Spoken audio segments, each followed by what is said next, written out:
You're listening to A's Cast Live. Here's Chris Townsend. Well, since David Forst was once a high-end basketball player back in the day, pickup basketball, we wanted to promote. Did you see this for Saturday? At least you don't have me modeling it. I'm happy to promote it, but I don't want to model it. It's got the 916 on it. Sweet. Saturday's giveaway, the basketball jersey. All right. I know the Kings aren't playing, but I know the Dubs are playing tonight. So hopefully we're still allowed to root in that direction. Oh, we are. Trust me, Nate, who is here, our engineer here in Sacramento. So I know you don't listen to the postgame show, and nor should you ever. Wait. Like 10 times this year. You have? Haven't we won 10 games? Okay, I appreciate that. 833-625-2278. Well, he's a big Kings fan, and he started I'm like, do not start that. Yeah. Do not start the war. They've won championships. I do not want to go here because they don't send him Mark Ling's direction. They can talk. Can we all just coexist here for a while? Because you can't mess with the Warriors. And you are a big Golden State Warriors fan. Yeah, absolutely. I'll have the game on up in the suite tonight, and looking forward to watch game one. They played great, stole one at Houston, so should be a good series. All right, I've known you for a while. I think you're pretty excited about tonight. Yeah. I think you're really excited about this player. Talk about this player, how special the potentially can be, and you're calling him up really, really, really fast. Well, I'm excited because I agreed to meet with the media yesterday to talk about him. So I must on Zoom too. I loved it. I must be excited. No, this is exciting for the whole organization. I mean, I haven't done the exact math, but I don't know how many days it is since we drafted Nick. But for him to be here, be in the lineup this close to having his name called on draft day is another huge organizational win. Scouting, player development, every part of the process, and I'm excited that he's here because he can help us, not because we pushed him or whatever. He raked, he hit his way here, and we have a need, and he's here for that. This time last year, he was in college baseball still taking classes at Wake Forest. I heard him say that yesterday. I mean, this might be the exact weekend I went to see him last year at Wake. They played a series against Florida State right around the end of April, and I went to see him play 2 games, and it's amazing what a year can do.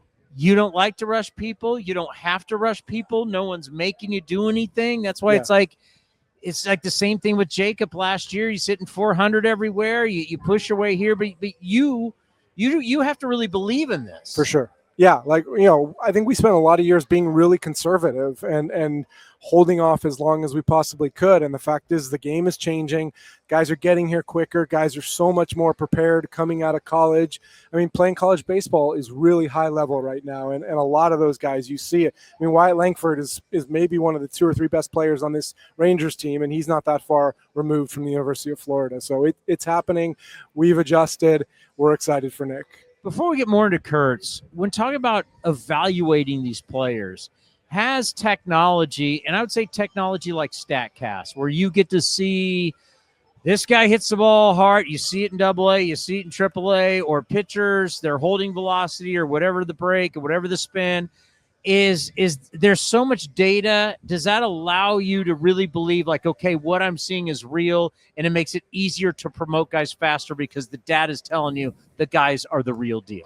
Yeah, I think there's no doubt about it. I think it starts really early. First of all, the players come to the draft prepared with data. These guys coming in, position players, pitchers, they know their Rapsodo data, their TrackMan data. They know what they need to do to compare to minor league and major league players. So they're more prepared. And then absolutely, when we get them in the system, we have so much, our measurements are so much better to tell us what we're seeing is real. We're not just going on our eyes or what the minor league staff is saying. Like, there's data to back it all up. You didn't have that coming out of Harvard? We did not have Rapsodo or TrackMan machines. Someone at Harvard was inventing it at the time. You just didn't have it yet. Probably right. And to think about his ability to play first, I know he's good defensively. It's a very tough thing because right now people are asking you, who's playing left? What are you going to do with Andujar? Andujar's not playing. Yeah. I mean, it's a tough situation. You want to get all the bats in, but I mean, I have a hard time thinking you're going to put the 6'5" guy out there in left field. I think as good as he is defensively what we have learned, Yeah. it's hard to believe he's not going to play the bulk at first base. Yeah, I think that's fair. And I said this yesterday. Tyler has been outstanding through this whole process. I mean, how often are you going to ask the guy who's your best bat in the lineup right now to just move positions? And Tyler's been great, wants to help the team. He's pretty confident in what he can do in the outfield, and knows that he's going to be in there regardless. So that's all that matters to him. So he's been great. Look, yeah, Miguel's going to lose some playing time right now, but things change quickly. And also, good teams have good players on the bench. I mean, that's where you want to get to as a roster. And if Miguel can come off the bench tonight and hit against the lefty in the 7th or 8th inning, that makes us that much better. I had some eyes for me in Milwaukee. Said he was taking some ground balls at third. Could we see him at third? We haven't had that discussion with him yet. Okay, all right. I just know there was some ground balls being fielded. You must have good sources. Okay. When I think about Tyler, as you said, the confidence. We've had him on the show, and I went down. Can you play here? Okay. He says everywhere. He did play short in high school, but he says I don't think I can play. But he really believes I can play left. Yeah. I can play third. He has that. So it's not like I could see like certain guys are like, he really believes he can play any of these positions. Yeah, look, that's what gets these guys to the big leagues. They believe in themselves. They believe they can do anything, and it's great. If you use it to your advantage, it's great to have that kind of confidence. Do you ever think back now, like, God, maybe we should have put him out in the left in spring training when he had all that time? Who the heck knew that Kurtz was going to be here on April 23rd? Well, some of us thought there were people talking about he should have made the club out of spring. So you didn't think that he'd be here that early? No, honestly, I didn't. I didn't think he'd be here in April. No. Wow. Not until maybe the first week of the AAA season. Then what was it exactly that made you say, "Yep, we got to bring him here now"? I mean, it was everything. It was the at bats, the exit velos, the walks, the patience, just the command of the strike zone, the quality of the defense, just across the board. He performed in AAA. Well, I remember we talked about it. You really felt like, because I remember you were like, man, we're only picking 4th. But look what you got. It's almost like the guy who you thought probably was the best guy in the draft anyway. Yeah, we did feel that way. And again, I said this yesterday when I talked to the writers. I always sort of roll my eyes when people tell those stories. Oh, this is the guy we wanted all along. We would have taken him if we were picking first. And I do. I'm like, oh, come on, really? But yeah, I told the story. Eric has his meetings in January. We talked about it. We were all bummed that we weren't picking first, but we said, hey, if we were picking first, who's the guy? Nick was the guy. Can't wait, because I said, people can't see this, but when you look, the retired numbers are right next to us here. It's Reggie Jackson, it's Ricky Anderson, it's Dennis Eckersley, it's Raleigh Fingers, Dave Stewart, it's Catfish Hunter. We're talking about all-time greats. I said, enjoy tonight, enjoy what's coming, because this guy has a chance. We don't know, but he has a chance to be like one of those guys. That's high praise. I don't know if we're putting him up on the wall yet. I know, but he has a chance. Sure. Right? He has a chance. So right now, your ball club 10-13. What do you think?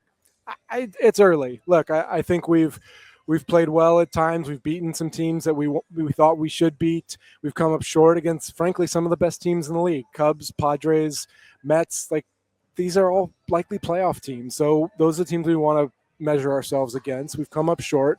It's still April, though. We're going to make some changes to the roster, as you saw today. We're going to, kind of move some pieces around, try and find the right fix. I think Kotz and Emo are doing a great job with the bullpen right now, still trying to figure it out. So it is early. I know it's, a little over 1/8 of the season or whatever it is, but there's a lot of time left. I like some of the things we're seeing. Yeah, you've always said it takes a while before you really evaluate the entire team. Yeah, I mean, look, I'm as sort of I have that sense of urgency just like everybody else does. I want things to be right immediately or yesterday or whatever, but I have recognized that this takes some time to put the pieces in the right places. And, I don't know when the right time is to say this is our team for the rest of the way, but we're not there yet. Is it tough then to be kind of patient? Yeah. You know me? I'm not patient. I know. I mean, for me, I'm like, I would do this. I'd be the worst general manager. Tough, right? Patience is important. And I'll give Mark a lot of credit too. I mean, sitting in Mark's seat, you want the players now, you want things the way you want them now. And he's done a really nice job of being patient, understanding, hey, we got to figure some guys out. We got to see, who's the right. Look, we had Max Muncy here and we got to see a little taste, and Max got his feet wet. He's going to go back to AAA and reset. We've seen it. I mean, we've talked about this a lot. We've seen it with Lawrence. We've seen it with Tyler. We saw it with JJ. Like, sometimes it takes a little time. So I'm happy that Max got that experience. I'm optimistic about what he's going to do in AAA. We'll get him back here. I got a good note today. I was like standing up here, and then I heard my name. A guy was yelling at me. It was Zack Gelof pointing at his wrist, going, he's close. He's ready to have me on. He's ready to get out of this clubhouse. I know that. He wants to go out and play, so he's not too far away. Will he go down to a rehab assignment? For sure. Yeah. No, he needs it bad. So I think he learned last year, he had that little side thing. He only took a few games, wasn't 100% ready when he came back. So we're going to get him nice long 25-30 AB rehab assignment, make sure he's good to go. The one thing about Luis Severino, I've just really appreciated ever since he showed up and we got to interview him at the Kimpton Sawyer Hotel for the press conference, then the conversation of spring training, and then just to watch him, the professionalism.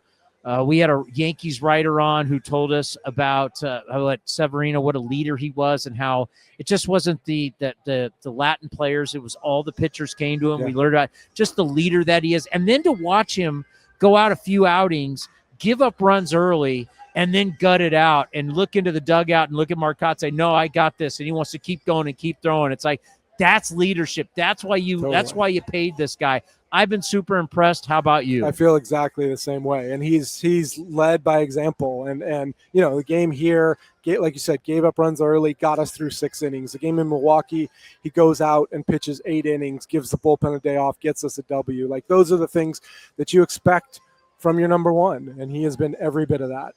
Yeah, starting staffs, for the most part, has been pretty good. You talk about guys that are, we're just to talk about. So Nick Kurtz is going to be your Grant Holmes is called back up to the bullpen. So is Hogan Harris. Hogan Harris go into kind of like that long roll, and he can always potentially start. Yeah, I mean, Hogan will probably give us length right now. Holman, kind of fills that Leclerc role. Hopefully, he starts out in the 6th or 7th inning. But we saw what Grant can do when he was here last year. So a couple switches in the bullpen. Jacob Lopez did a great job.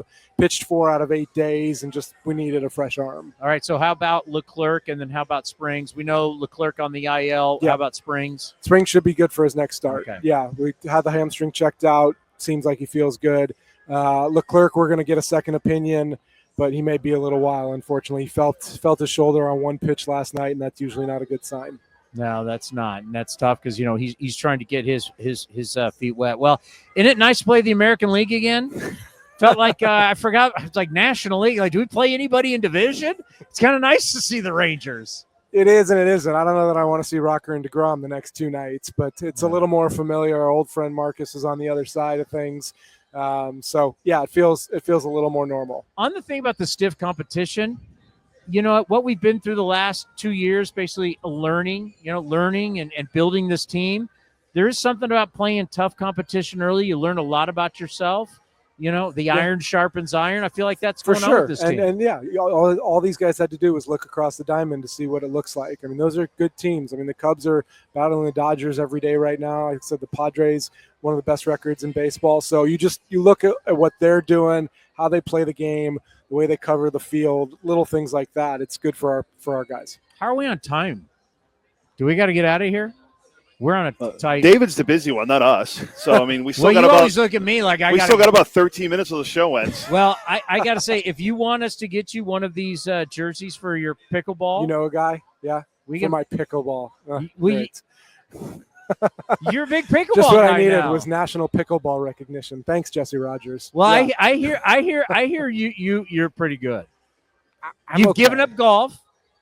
Golf isn't that much fun. When you play like once every few months and you're in the trees and in the sand, like it's just not that much fun. And you're losing $4 balls and you're like, why am I doing this? And I'm losing money to Feinstein. Like, no, it's Feinstein plays? Oh yeah. Feinstein, Ben, Greg, Rob, these guys have a million different bets out on the course. They've got everything is a bet. I need in on these guys' money. I would, because they're rich. Yeah. I like playing rich guys. I can get them back for you. Okay. I can get them back for you. We'll pool. You can sponsor me, and we'll get it back. Fine. Hey, always appreciate the time. I know you're busy, but by the way, I think Jacob Wilson also, if I'm cart before the horse with Kurtz, I've been bringing up guys like Ichiro and Tony Gwynn and Wade Boggs. Going, really? This is kind of what those guys did. Okay. When you get 2-3 hits every night, He's kind of special. Jacob's been great. I don't care if he doesn't walk. I do. But, I know. But if you hit 340, it's a little different. I mean, he hits every night, and the way he really nice to see. It was talking to Darren Bush about like he has this incredible knack, barrel ball, consistently. It's something that I don't think. I see you and Shooty talking about it, so I know you're on him. I mean, like Shooty everybody wants to calm me down. Can I be excited? I want to be excited about this stuff. Well, thank you very much. I appreciate it. All right, Chris.